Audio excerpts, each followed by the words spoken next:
The committee will come to order. Welcome. I apologize that we are starting a little bit late. We had votes on the Senate floor, but we will get going right now. As I said at the previous hearing of this subcommittee, I intend for it to be a primary forum for both shaping and articulating the policies of the United States towards Africa. I believe that China is a global threat that must be confronted globally. And that means region by region, territory by territory, and nation by nation. The challenges posed by China and Africa are vast. However, there are also immense opportunities for advancing America's national security interests. Today's hearing focuses on China's dominance of critical minerals in Africa and on the importance of strengthening U.S.-Africa partnerships to secure the United States supply chain of critical minerals. We face acute threats to those supply chains, and there are enormous opportunities for American businesses to flourish in Africa. For years, the Chinese Communist Party has been working systematically to dominate Africa's critical mineral sector. China is pouring billions into its Belt and Road Initiative.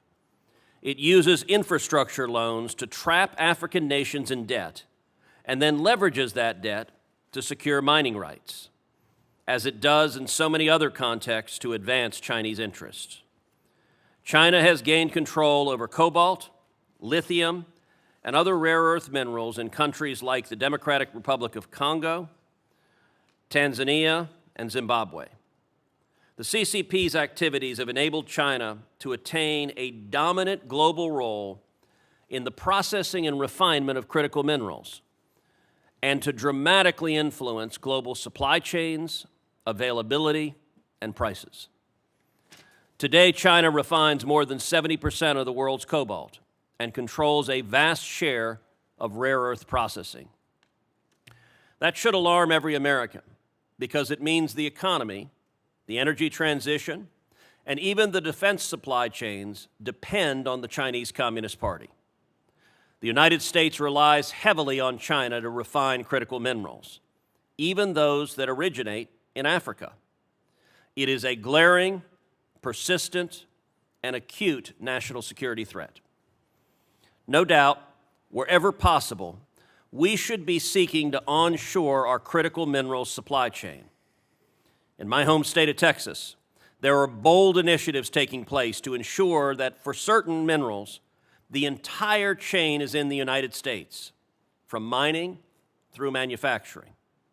Those projects are ongoing and will expand significantly, but it would be reckless not to simultaneously seek partners abroad to build reliable supply chains, including and especially in Africa.